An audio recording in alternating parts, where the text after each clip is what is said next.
Hello and welcome to Himachal news analysis. ये news analysis हम pre और मेंस दोनों को ध्यान में रखकर कर रहे हैं और हिमाचल के सभी कॉम्पिटिटिव एग्जाम के लिए यूजफुल है। यदि आप एचएएस अलाइट, नायब तहसीलदार और हिमाचल प्रदेश सब इंस्पेक्टर की प्रिपरेशन कर रहे हैं तो आप हमारी एप्लीकेशन पर जाकर हमारे कोर्सेज अवेल कर सकते हैं। ऐप का लिंक आपको डिस्क्रिप्शन में मिल जाएगा। अगर आपको हमारा ये न्यूज एनालिसिस अच्छा लगता है तो वीडियो को लाइक, चैनल को सब्सक्राइब करना ना भूलें। चलिए शुरू करते हैं। आज की जो पहली न्यूज है, प्रदेश की अब तक की औद्योगिक यात्रा। इस आर्टिकल में मेजरली ये कहा गया है कि 1948 से लेकर के 2022 तक इंडस्ट्रियलाइजेशन में चेंजेस किस तरीके से आए हुए हैं। ये हमारे अगर मेंस पॉइंट ऑफ व्यू से देखा जाए तो GS2 industrialisation in the state उसका पार्ट रहेगा। इस आर्टिकल में इंडस्ट्रियलाइजेशन को दो हिस्सों में बांटा गया है।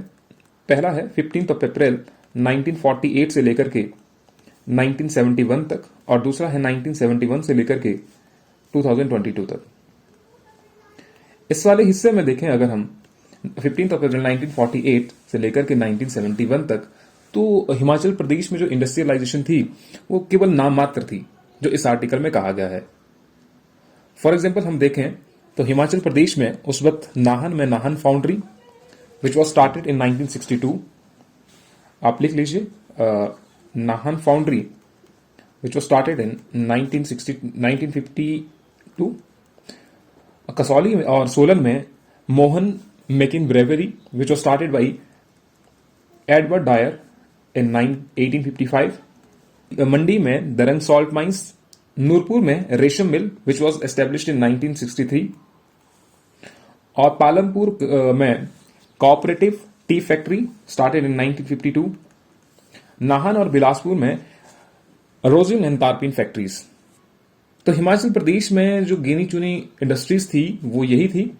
इसके अलावा हिमाचल प्रदेश में कोई इंडस्ट्रीज, मेजर इंडस्ट्रीज उस वक्त नहीं थी। इसी आर्टिकल में मेंशन है 1972 में अगर हम देखें तो उद्योग का जो परसेंटेज हमारी जीडीपी में था वो केवल 7% था।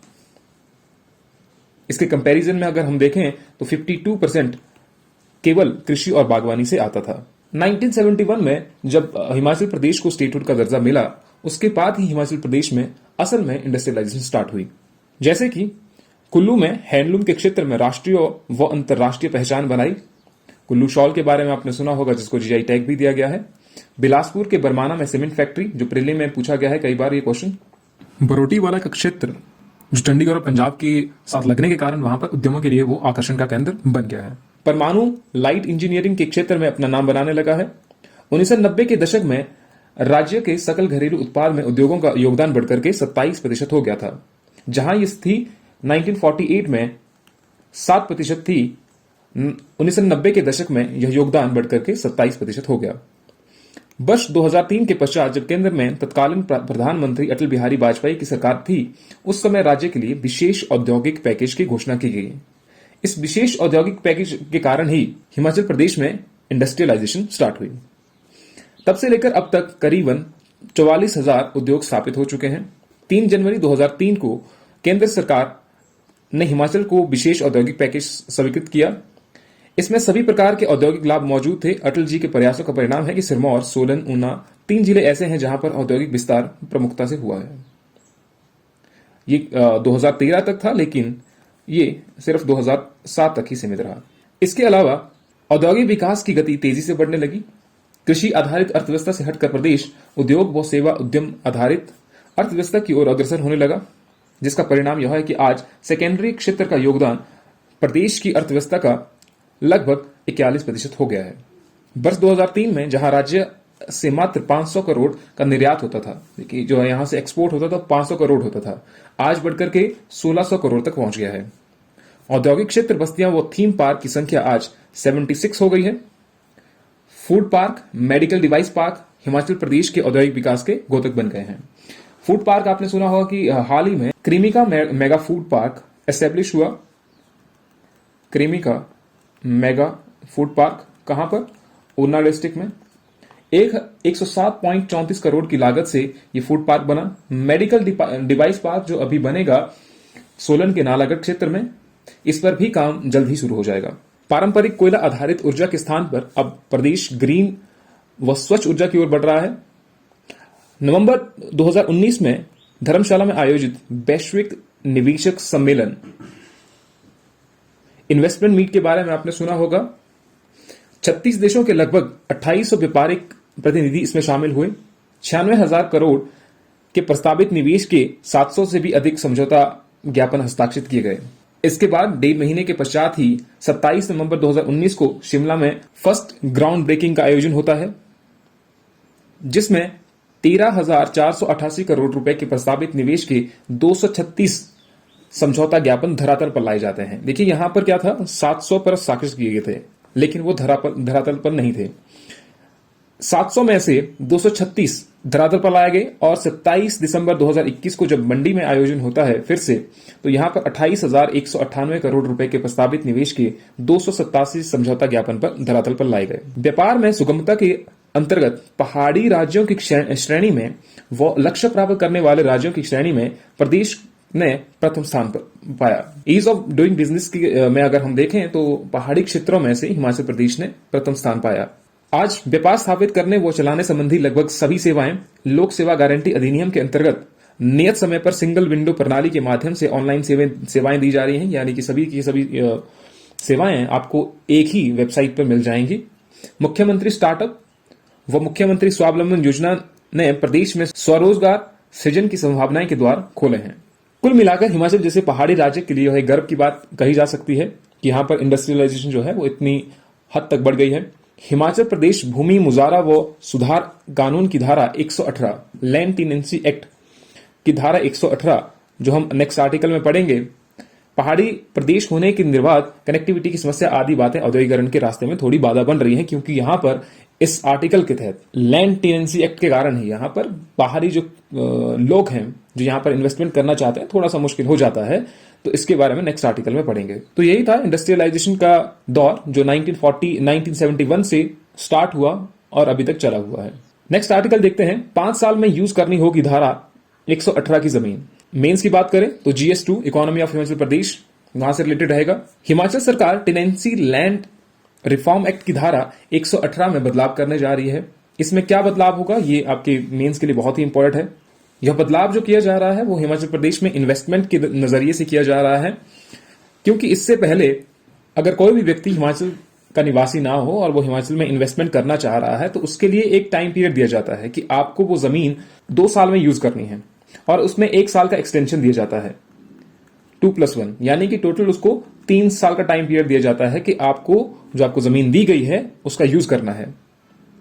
लेकिन अब इसमें चेंज लाने जा रहे हैं। इसमें चेंज ये लाने जा रहे हैं कि अब जो जमीन यूज की जाएगी उसके लिए आपको 2 साल का एक्सटेंशन दिया जाएगा। तो अब ये टाइम पीरियड 3+2 हो जाएगा, यानी कि 3 साल का टाइम पीरियड दिया जाएगा और 2 साल उसमें एक्सटेंशन दी जा सकती है। तो ये फैसला कैबिनेट के द्वारा लिया गया है, जिसमें बाकी दल के विधायक भी थे और कैबिनेट के मंत्री भी थे। तो उन सभी ने मिलकर ये फैसला लिया हुआ है और अब विधानसभा के मानसून सत्र में इस विधेयक को रखा जाएगा और इसके बाद उसको भारत सरकार को भेजा जाएगा। देखिए सेक्शन 118 ये नहीं है कि आपको बिल्कुल ही जमीन नहीं मिलेगी। Section 118 does not put an absolute ban on the sale and purchase of land and property in Himachal Pradesh. It restrict the transfer of land to a person who is not an agriculturist of the state, including even the non agriculturist of the state. Section 118, however, has provisions through which, with the approval of the government, one can buy both the land and the property in Himachal Pradesh, in the state.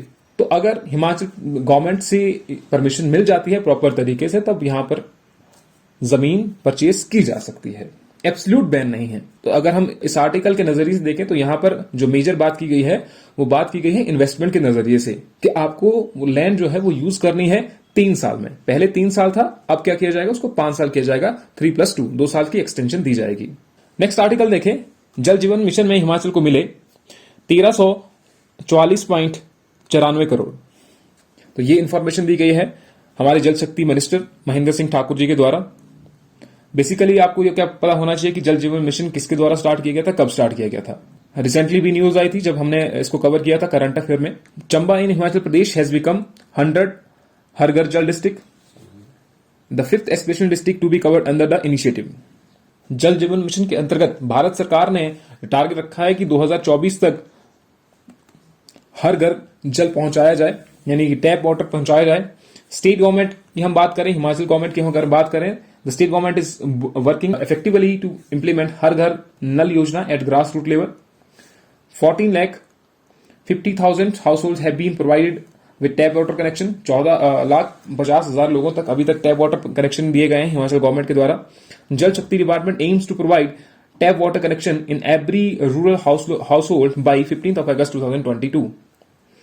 तो जल Shakti department ये M रखा हुआ उन्होंने कि 15 अगस्त 2022 तक हर घर जल पहुंचाया जाए. Jal Jeevan mission, pipe water supply to all rural household by 2024, integrated demand and supply side management of water at the local level, will coverage the other central and state government schemes, creation of local infrastructure for rainwater harvesting, groundwater recharge and management of household wastewater for reuse in agriculture. यह है जल Jeevan mission. Next news पे चले. बुनतर में 3 लाख में बिकने वाला mushroom तैयार. आपको यह बताना है कि मशरूम सिटी किसे कहा जाता है, कमेंट सेक्शन में बताइए. चीन, थाईलैंड और मलेशिया के बाद अब भारत में भी हिमालय में उगने वाला औषधीय कॉर्डिसेप्स मिलिटियर्स मशरूम तैयार हो गई है. ये किसने की है? ये सिर्फ अभी तक हिमाचल प्रदेश के भुंतर में ही तैयार हो रहा है और ये एक लोकल के द्वारा ही किया गया है. उनके मलेशिया से कुछ दोस्त आए और उन्होंने उनको आइडिया दिया कि 45 दिनों में ये मशरूम तैयार हो जाएगा. तो अभी ये तैयार हो रहा है. उसके बाद ये बेंगलुरु में एक जो कंपनी है उसको ये बेचा जाएगा. जो ये पर्टिकुलर मशरूम है कॉर्डिसेप्स मिलिटियर्स, इस मशरूम में इम्यूनिटी बूस्टर अधिक होने से चीन अपने खिलाड़ियों के लिए इसका सबसे अधिक इस्तेमाल करता है. इस मशरूम में anti cancer, anti viral, anti bacterial, anti diabetic, anti ageing energy और इम्यूनिटी बूस्टिंग गुण शामिल है. तो आने वाले समय में ये हो सकता है बहुत ही इंपॉर्टेंट हो. इसको लार्ज स्केल पर हिमाचल प्रदेश में अलग अलग हिस्सों में तैयार किया जाए. और ये मशरूम जो है वो 36,000 मीटर की ऊंचाई पर हिमालय की पर्वत श्रृंखला में पाई जाती है. Next news. 1 जनवरी 2023 से मोटे प्लास्टिक के थैलों पर रोक लग जाएगी. राज्य सरकार ने 1 जनवरी 2023 से बिना बुने 60 GSM से अधिक मोटे प्लास्टिक के थैलों पर रोक लगाने का फैसला लिया है. GSM क्या होता है? GSM is measured in gram per square metre. The higher the GSM, the heavier and thicker the paper. GSM जितना ज्यादा होगा, पेपर उतना ही भारी और मोटा होगा. तो 2023 पर 60 GSM वाले प्लास्टिक के थैलों पर भी रोक लग जाएगी. अभी आपने हाल ही में देखा कि सिंगल यूज प्लास्टिक पर भी बैन लग गया है हिमाचल प्रदेश में और पूरे भारतवर्ष में भी. तो 2023 से इस पर भी रोक लग जाएगी. नेक्स्ट न्यूज पे चले. शिमला के बाद अब मंडी और धर्मशाला में खुलेंगे साइबर थाने. GS2 में जहां पर साइबर क्राइम आएगा. पिछले कल भी हमने बात की थी साइबर क्राइम के बारे में. हिमाचल प्रदेश में अब साइबर अपराध की जांच के लिए 3 थाने होंगे.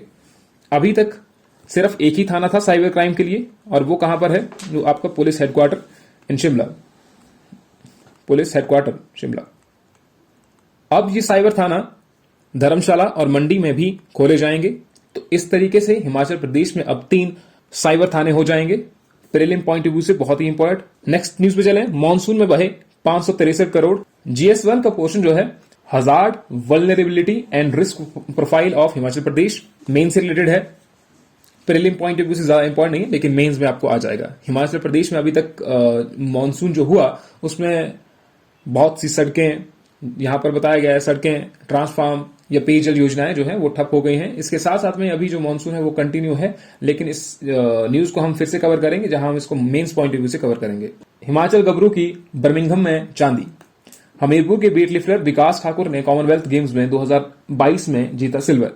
96 किलोग्राम वेट कैटेगरी में विकास ने कुल 346 किलोग्राम, जिसमें 155 स्नैच में और 191 क्लीन एंड जर्क में वजन उठाते हुए सिल्वर मेडल अपने नाम किया. इसके साथ साथ में ही कॉमनवेल्थ गेम्स 2022 जो बर्मिंघम में हो रही हैं, भारत ने अब तक 5 गोल्ड, 4 सिल्वर और 3 कांस्य मिलाकर कुल 12 पदक जीत लिए हैं. तो आज की न्यूज यहीं पर खत्म होती है. इस वीडियो की PDF फाइल हमारे टेलीग्राम चैनल पर मिल जाएगी जिसका लिंक आपको डिस्क्रिप्शन में मिल जाएगा. इसके अलावा अगर आप हिमाचल कॉम्पिटिटिव एग्जाम की प्रिपरेशन कर रहे हैं तो उसका स्टडी मटेरियल भी हमारे टेलीग्राम चैनल पर मिल जाएगा. तो मिलते हैं नेक्स्ट वीडियो में. Thank you.